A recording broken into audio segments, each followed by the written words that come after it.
Fellow Ambazonians, tomorrow marks a sad reminder of a grave accident in our distorted history.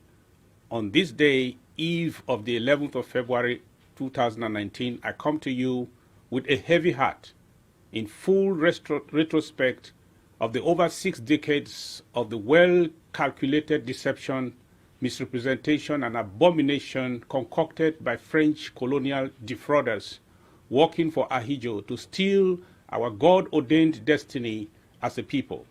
The 11th of February, 1961, UN Plebiscite Day, is now a day of regret, a cursed day, a day of desolation we shall ever live to decry. We expressed our desire to join La République, and we were treated as conquered people who were promised equality, promised the preservation of our institutions and our heritage in a union of 2 equal parties. But it was a lie. The United Nations Resolution 1608 detailing the process to actualize that desired union was fraudulently evaded by the constitutional bandits hired by the French colonial hegemony. Our resolve for freedom can never be overemphasized. As I speak to you right now, we are not only making history, we are rewriting our distorted antiquity from the recorded criminal deception that was intended to enslave the people of Ambazonia, nullify every trace of our heritage, hegemony, and originality, just to deprive us of the pride of our very own national sovereignty.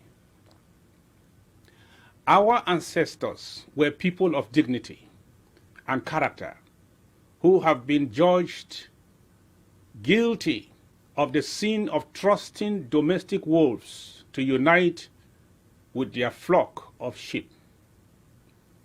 We thought we were dealing with gentlemen, but they considered our desire to join as an expression of voluntary servitude or an act of surrender to La République du Cameroon, and thereby refusing to debate or organize or even sign any treaty of union with us.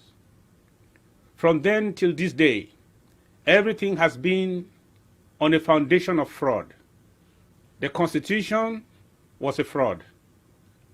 The Federation was a fraud. The new nationality attributed to our people was a fraud. The form of state was a fraud. The change of name was a fraud. The adding of 1 star on their original flag was a fraud. The appearance of a bilingual, a bicultural, and a bijural state was a fraud. Even the celebration of this day as National Youth Day by La République is another great fraud, because the youths of La République have never been given a reason to commemorate this day, having hidden from them the fact that it was indeed the Southern Cameroons Plebiscite Memorial Day. What an insult. Our doubters should know that this present generation has risen to stop this fraud, and without any iota of intimidation, we will fight with our very might to ensure this falsehood is never transferred to our next generation. Let it also be known that we have never been citizens of La République du Cameroon. We are not, and will never become. My dear people, fellow British Southern Cameroonians, talking about our youth of Ambazonia, who are the vanguards of our resistance, I want to say we are proud of you. We must empower you, systematically incorporate you into our structures, and give you the leverage to influence decisions concerning your destiny. I use this opportunity to salute all our valiant restoration forces, especially those who have paid the ultimate price. I want to challenge every youth in the diaspora to pair up with at least one fellow youth now in the trenches of our local government or refugee camps. Details of this program will be sent out soonest through your local government administration. I have also instructed the Office of the President to design a program for the youth to identify young talents, inspire them, encourage, and instill in them a true sense of patriotism for nation, and involve them more into community leadership. My dear compatriots, every Ambazonian life lost in this senseless war declared on us by the ruthless regime of French Cameroon is not a life wasted. It is a sacred brick on which the foundation of our liberty is built. We will forever build a monument to carry the names of every falling child, man and woman who has been slain for asking for what is rightfully and legally ours.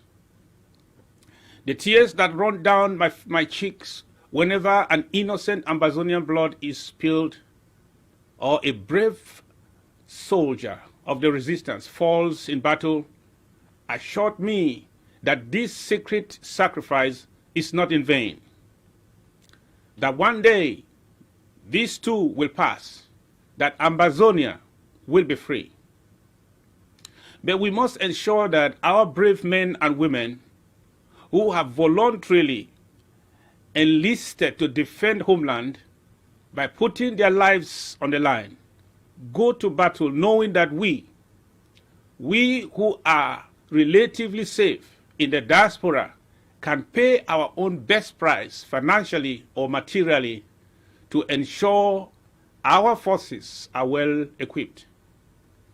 Let us continue to fund our counties, local government by local government, without ceasing, so that the necessary logistics and equipment needed by our restoration forces to defend homeland are available to them constantly. Dear comrades of the revolution, we need to do more. Why do you allow yourselves to be discouraged by baseless events? Why do you tell yourselves a lie and believe it? Why do you ignorantly assume that someone in the heart of this war has collected more than $700,000 and dumped it into some individual account somewhere? Maybe you know, or you need to know, how costly it could be to prosecute a war. Our enemy is versatile, with an estimated capacity of at least 30,000 trained armed terrorist soldiers, and with a budget of over $250 million for this war. More than 50% of this amount has currently been allocated for the war they declared against us with the pretext of safeguarding peace in our territory. They have vowed to neutralize us, in the words of the chief terrorist dictator, Paul Biya. That is why we have more than 10,000 of their terrorist soldiers scattered all over our territory. I'm not bringing these statistics to frighten you, but just give you an idea of the task we are involved with. Listen to me. Let these numbers not scare you. Numbers don't win wars. It is the will of a determined people with absolute resolve to exist as a free people that will lead us to victory. just like the biblical David defeat on Goliath. Our generation has been entrusted with the mandate by the Almighty to liberate our homeland, so our children will not go through the same subjugation we are enduring under this repressive colonial regime of French Cameroon. Fellow Ambazonians, let us do the best we can to mobilize financial resources in our various local government areas and counties to enable our brave ones have the necessary tools to defend homeland from La République du Cameroon state terrorists. Let our financial contributions bring the booster needed at this crucial time in this war, which will enable our commanders to map out strategies whose execution will be facilitated by all necessary equipment required by our forces.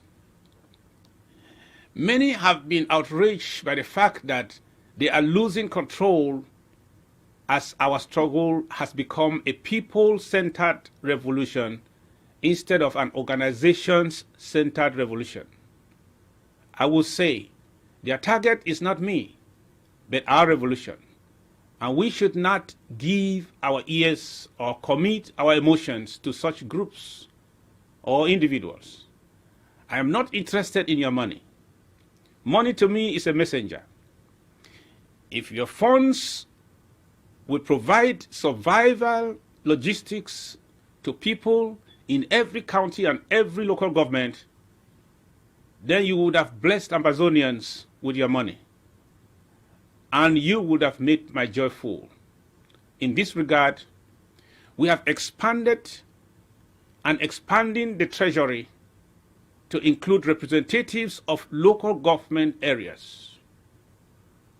We are waiting for all the counties to constitute and to send in county treasurers that will join. That will join the management of the National Treasury and enhance transparency. On diplomacy, we salute the clear position taken by the United States government to cut $17 million in military aid to the terrorist nation of La République du Cameroon.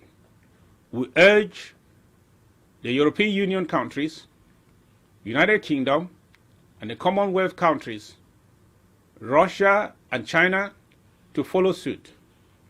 We will continue to persuade the international community to consider applying targeted economic sanctions against the perpetrators of the genocide and war crimes in our country.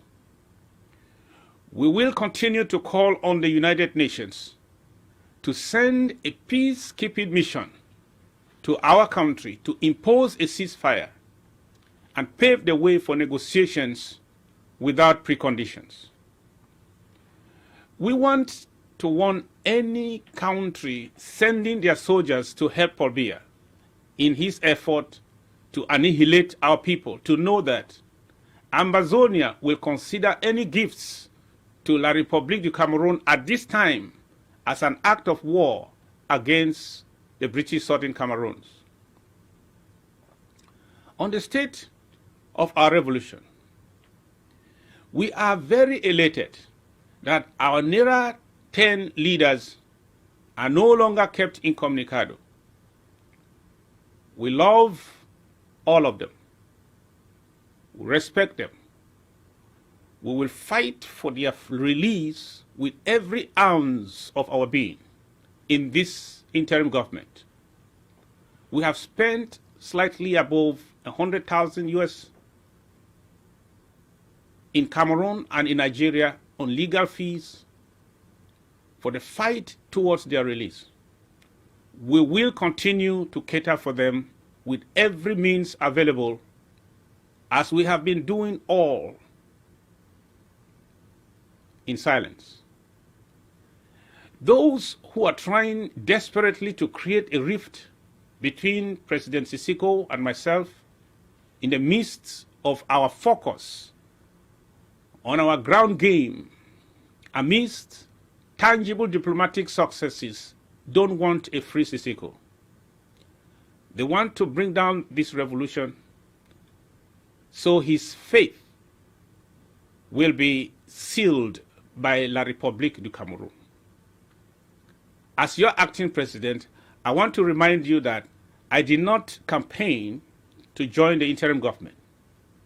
I did not attend a single conclave to vie for a single position in the revolution. I enjoyed working hard for this revolution as an activist on the peripheries. His Excellency Sako is the one person that brought me into the interim government from outside into the inside of the revolution. For that, I owe him gratitude as our father. Then I became your acting president again without any kind of political campaign. I served from within and from without willingly and readily, not knowing I was an inspiration to many until my nomination and subsequent election into office as acting president. As your acting president, I was not appointed, I was voted to act. I am therefore persuaded that because I did not fight to get here, why should I fight anyone to preserve myself here? Never. Hence, anyone fighting to push yours truly out of here is fighting against the hand that brought me here. I can proudly assert here and now that I am not a power monger. His Excellency Sako Julius Tabe, even in captivity, is the president of the interim government of Ambazonia and an icon of this revolution. Nobody will take that office from him even after we secure his release and an eventual freedom of Ambazonia, except through a democratic process. As acting president, who took over office in the midst of uncertainties, I demonstrated loyalty to the flag and its leadership abducted and kept incommunicado for 11 months. You bear me witness. Even at a time when we're not sure if our president is yet alive or dead, again, we kept believing in hope against all hope, to fight without restraint, just to secure justice for him and for them. We will not be naive at this time to despise wise counsel from Mr. President where possible in detention. But there's one thing we will not do for the safety and the health of our revolution, not because we question anyone's mental soundness or intellectual capacity, not for any political calculation, but as a matter of governmental and constitutional principle. We will not allow policy decisions to be dictated by any one of our beloved warriors who is illegally held in captivity as a hostage or a prisoner. Not even in the confine or the confinement of the cruel Franco-Béti dungeons of Yaoundé, once beaten, twice shy. The days when I was an activist, I advocated in very strong terms that when a general is taken into captivity, he loses the authority to command the army. I was not in any attempt trying to secure powers then, but it was all for patriotic reasons. At that time, I didn't even dream to take any leadership position within this struggle. I said that, and I said what I said then because it was the right thing to say. And therefore, we unapologetically stand firm with this assertion today because it is the right thing to do for our nation, Ambazonia. His Excellency Sako, it should be noted, agrees with me on this, as he told us, and I quote, "There can only be one captain in this boat, and that for now is the acting president. He consults with all of us, we advise him, he makes the final call, and we all back him up." End of quote. That being said, the cabinet of the IG has not endorsed any convention or conference scheduled to take place before the end of March. The revolution is currently facing an emergency situation. This IG has therefore put on hold her conference of the ASSC that we initially scheduled for this month of February till further notice. We want to commit our focus on every strategy and fundraiser, local government to local government, that will put behind us the era of den tools the soonest possible. Let us humbly put our acts together and win this war, especially during the next 2 critical months before La Republique finish killing our youths. Secretary Chris's intention to resign has been widely objected to by the people of Ambazonia, from home and abroad. Some Restoration Council members, the overwhelming majority of the cabinet, and the entire IG. I therefore vehemently reject it as well. Secretary Chris, we adjure you to get back to work. There is no time to waste. Our people are bleeding as we speak. And as you ride on this journey of no return, take along these words. A warrior that has been diligent on the battlefield must never give up in the midst of a raging war. There are always tough times, regardless of what you do in anything in life. Be able to push through those times and maintain your ultimate goal. Stay in and fight for what is right for Ambazonia. How does resignation help us to get to Buea sooner than later? When I was given the mantle to lead this revolution as your acting president and commander-in-chief, I took an oath before Ambazonians to take self-defense to a new level and put this revolution to its logical end by commanding attention through the force of our resistance.